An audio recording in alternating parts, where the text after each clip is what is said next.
कैसे हैं दोस्तों। 25 फरवरी सन 2022 के दिन अमेरिका में एक ऐसा दर्दनाक हादसा हुआ जब 5 वर्कर्स समंदर में मौजूद अंडर वाटर एक क्रूड ऑयल की पाइपलाइन के ऊपर काम कर रहे थे कि अचानक हवा और पानी के इंतहाई तेज प्रेशर ने उन्हें इस क्रूड ऑयल से भरी हुई पाइपलाइन के अंदर 120 फुट नीचे तक धकेल दिया। अब ये लोग इस क्रूड ऑयल यानी गंदे तेल से भरी हुई पाइपलाइन के अंदर 120 फुट नीचे अपनी जिंदगी और मौत की जंग लड़ रहे थे और ऊपर मौजूद अभी तक किसी इंसान को इस बात की जरा भी खबर नहीं थी कि इन लोगों के साथ नीचे कोई ऐसा हादसा पेश आ चुका है। तो इस हादसे के तकरीबन 2 दिनों के बाद इन 5 वर्कर्स में से 4 वर्कर्स की डेड बॉडीज को निकाल लिया गया। लेकिन हैरानी की बात यह थी कि इनमें से एक वर्कर इस सिचुएशन में भी जिंदा बचने में कामयाब हो गया, या शायद उसे कुदरत ने जिंदा रखा कि वो अपनी दर्दनाक कहानी दुनिया को सुना सके। इन 5 वर्कर्स में से एक वर्कर के सूट के ऊपर गोप्रो कैमरा भी लगा था जिसमें सारे दर्दनाक हादसे की वीडियो रिकॉर्ड हो गई, जो हम आगे चलकर अपनी इस वीडियो में आप लोगों को दिखाएंगे। ये दिन था 25 फरवरी सन 2022 का, जब साउथ अमेरिका के नॉर्दर्न कोस्ट में एक ट्रिनिडेड एंड टोबैगो नाम की कोस्टल टाउन के अंदर पारिया नाम की ऑयल कंपनी लोकेटेड है और क्रिस्टोफर, काजिम, यूसिफ, ऋषि और फाइजल जिनके साथ ये हादसा हुआ वो इस कंपनी में ऑयल पाइपलाइन की मेंटेनेंस का काम करते थे। दोस्तों, उस दिन जब ये हादसा हुआ ये 5 वर्कर्स क्रूड ऑयल की पाइपलाइन के एक ऐसे हिस्से पर काम कर रहे थे जो कि काफी अरसे से बंद पड़ा था।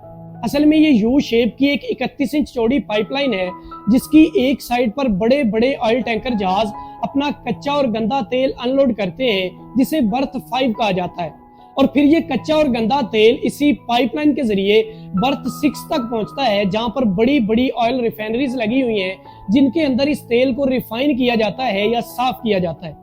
उस दिन इन वर्कर्स ने जो काम करना था वो ये था कि जो बर्थ 6 के साइड वाली पाइपलाइन है उसकी ऊपर वाली साइड को पानी से सेपरेट करना था ताकि ये लोग वहां पर खड़े होकर आराम से अपना काम कर सके और इस पाइपलाइन की मुरम्मत कर सके। इस चीज के लिए ये एक हैबिटेट बेल का इस्तेमाल कर रहे थे। ये आप ऐसे ही समझ लें जैसे पानी के अंदर किसी जग को रख दें और उस जग के अंदर कोई चीज रख दें तो पानी उस चीज तक नहीं पहुंच पाएगा। तो बिल्कुल इसी तरह ही एक हैबिटेट बेल भी काम करती है। इसके अंदर इंतहाई तेज प्रेशर वाली हवा को छोड़ा जाता है और जब पानी मुकम्मल तौर पर हैबिटेट बेल से निकल जाता है तो जहां से इस प्रेशर को छोड़ा जाता है वहां पर एक एयर प्लग लगा दिया जाता है ताकि पानी इस बेल के अंदर दाखिल ना हो जाए। इन वर्कर्स ने भी बिल्कुल ऐसे ही किया। जब हैबिटेट बेल के अंदर से पानी मुकम्मल तौर पर निकल गया तो इन्होंने इस पाइपलाइन की ऊपर वाली साइड के ऊपर एक एयर प्लग लगा दिया ताकि पानी इस हैबिटेट बेल के अंदर ना आए और इस हैबिटेट बेल का प्रेशर भी ना लीक हो सके। असल में दोस्तों इस पाइपलाइन के अंदर टोटल तकरीबन 1200 बैरल क्रूड ऑयल होना चाहिए था, लेकिन उस दिन इसके अंदर थोड़ा सा क्रूड ऑयल कम था और इसीलिए इस पाइपलाइन के अंदर कहीं कहीं पर लो डेंसिटी वाली एयर भी जमा हुई थी।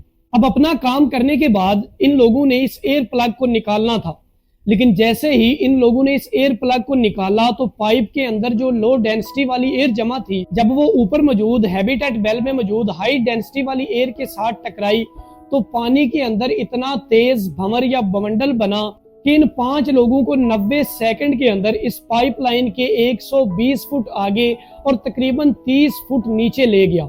दोस्तों ये इतनी तेजी से इस पाइपलाइन के नीचे गए कि इनकी कुछ हड्डियां भी टूट गईं और अभी तक इनको कुछ भी समझ नहीं लग रही थी कि इनके साथ एक्चुअली में हो क्या रहा। लेकिन उस वक्त खुशकिस्मती से ये इस पाइपलाइन के उस हिस्से पर आकर रुके थे जहां पर एक छोटा सा एयर पॉकेट मौजूद था जहां से ये अपने सर बाहर निकालकर सांस ले पा रहे थे। अब इनके यहाँ से निकलने का सिर्फ एक ही रास्ता था कि ये जहां से आए हैं वहां पर वापस ऊपर चले जाएं और वहां से होकर ये इस पाइपलाइन से बाहर निकल जाएं। क्योंकि पानी के अंदर क्रूड ऑयल भी बहुत ज्यादा मिक्स था तो पानी बहुत ज्यादा गंदा हो चुका था जिसकी वजह से इन्हें कुछ भी नजर नहीं आ रहा था और इन्हें अभी तक ये पता नहीं था कि ये कहां पर है और इन्हें किस साइड पर जाना है। फिर काफी देर सोचने के बाद इन लोगों ने ये फैसला किया कि ये वापस अपने सर वाली साइड पर जाएंगे और वहां से ऊपर फिर इस पाइपलाइन से बाहर निकल जाएं। लेकिन दोस्तों यहाँ पर पाइपलाइन सीधी नहीं थी बल्कि कई जगह से पाइपलाइन मुड़ी हुई थी। तो अब अगर ये वापस जाने लगते तो हो सकता था कि इन्हें आगे कोई छोटा सा एयर पॉकेट ना मिलता और ये सांस घुटने की वजह से या सांस की कमी की वजह से मारे जाते। लेकिन फिर क्रिस्टोफर और फाइजल ये डिसाइड करते हैं कि वो ऊपर जाने की कोशिश करेंगे और अगर वो कामयाबी से ऊपर पहुंच जाते हैं तो वो ऊपर मौजूद लोगों को नीचे फंसे हुए अपने साथियों के बारे में बताएंगे ताकि उनको बर वक्त रेस्क्यू किया जा सके। अब वो यहाँ से आहिस्ता आहिस्ता खुद को पाँव की मदद से पीछे धकेलने लगे, लेकिन फिर उनकी सांसें भी खत्म होने लगी।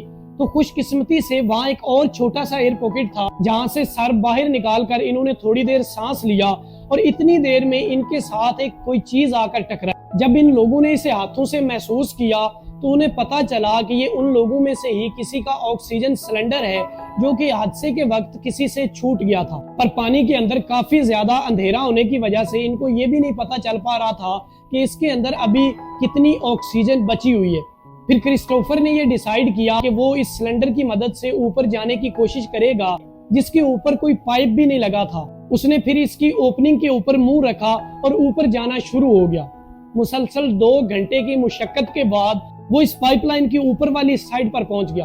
उसने इस एयर सिलेंडर को या ऑक्सीजन सिलेंडर को जोर जोर से इस लोहे की पाइप के ऊपर मारना शुरू किया ताकि ऊपर मौजूद लोग इसकी आवाज सुने तो शायद उनमें से कोई बंदा इसको रेस्क्यू कर। जब उसने इस ऑक्सीजन सिलेंडर को इस पाइप के ऊपर जोर जोर से मारा तो ऊपर मौजूद लोगों को इसकी थोड़ी सी आवाज सुनाई दी।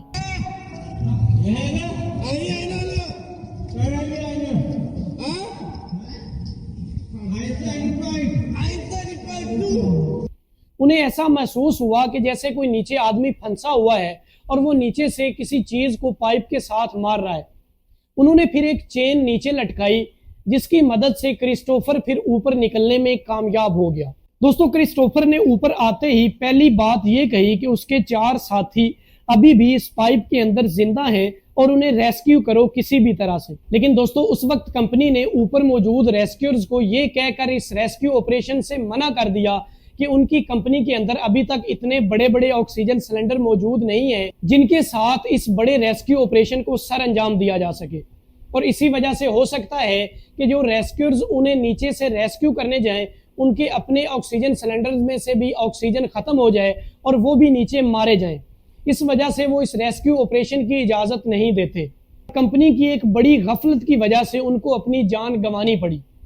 फिर तकरीबन 2 दिनों के बाद उनकी डेड बॉडीज को निकाल लिया गया जो कि बहुत बुरी हालत में थी, क्योंकि क्रूड ऑयल बहुत ही ज्यादा गंदा ऑयल होता है जो कि इंसानी बॉडी के ऊपर बहुत ही खतरनाक असरात छोड़ता है। और दोस्तों, क्रिस्टोफर जो कि यहाँ से जिंदा बच चुका था वो भी कई सालों तक आंखों की बीमारियों के मसाइल का सामना करता रहा। दोस्तों, मैं उम्मीद करता हूं कि आप लोगों को मेरी आज की वीडियो अच्छी लगी होगी। अगर आप लोगों को मेरी आज की वीडियो अच्छी लगी है तो मेरी वीडियो को लाइक कीजिएगा, मेरे चैनल को सब्सक्राइब करना ना भूलिएगा। मिलते हैं किसी नेक्स्ट और अच्छी वीडियो में, तब तक के लिए अपना बहुत सारा ख्याल रखिएगा। अल्लाह।